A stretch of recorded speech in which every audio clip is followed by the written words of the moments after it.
बंगालमध्ये ज्या पद्धतीनं केंद्र सरकारनं किंवा निवडणूक आयोगानं पॅरामिलिटरी फोर्सनं ताबा घेतला निवडणुकीचा, त्याच्यामुळे ही काटेकी टक्कर होते. नाहीतर तिकडे भारतीय जनता पक्षाचं फार मोठं स्थान आहे असं मला वाटत नाही. आम्ही या मताचे आहोत की जोपर्यंत पश्चिम बंगाल, तामिळनाडू, केरळ, आसामचे पूर्ण निकाल साधारण 2 किंवा 3 वाजेपर्यंत आपल्या हातामध्ये येतील, त्यानंतर याच्यावरती मत व्यक्त केलं पाहिजे. ट्रेंड काय नाही बदलला. सुरुवातीचे जे कल आले ते पोस्टल मतदानाचे.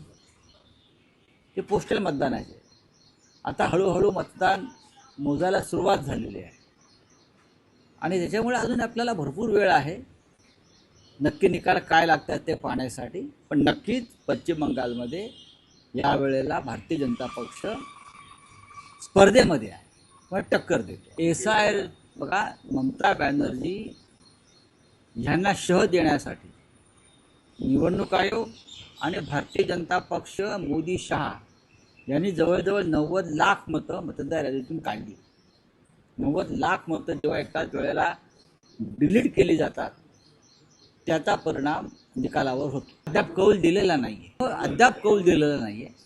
ठिकठिकाणी आता हे सुरुवातीचे कल आहे आणि मतदान मोजणीमध्ये 20-20, 22-22 फेऱ्या या मतमोजणीच्या सुरू असतात आणि शेवटच्या 2 किंवा 3 फेऱ्यामध्येच खरे निकाल लागतात. खरं आहे, मी आता पाहिलं, पण तिथे सुद्धा आपल्याला थांबावं लागेल. या क्षणी जे कल येत आहेत ते कल आहे. मी म्हटलं ना, 20-20, 22-22, 25-25 मतमोजणीच्या फेऱ्या चालतात आणि त्यानंतर निकाल लागतात. तुम्ही पहिल्या दुसऱ्या फेरीमध्ये हे निकाल नाही सांगू शकत. नाही, ते त्यांना दुसरं काम काय आहे? निवडणुकीत तळ ठोकणं हेच त्यांचं काम आहे. देशामध्ये किंवा महाराष्ट्रामध्ये मुलींवर अत्याचार होत आहेत, भ्रष्टाचार होत आहेत, महागाई वाढली आहे, नोकऱ्या नाहीत. त्या संदर्भात ते तळ ठोकून कोणी काम करत नाही.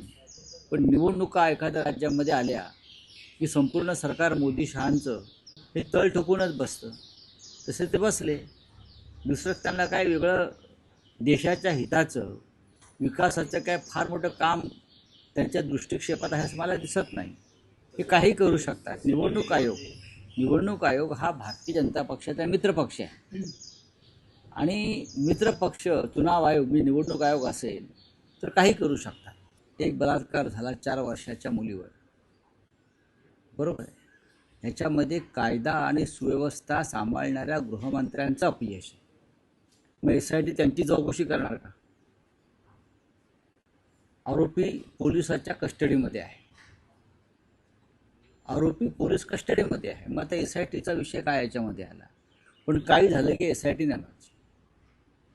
तुम्ही अशा प्रकारच्या दुर्घटना, अशा प्रकारच्या मुलींवरचे अत्याचार होणार नाहीत यासाठी काम करा.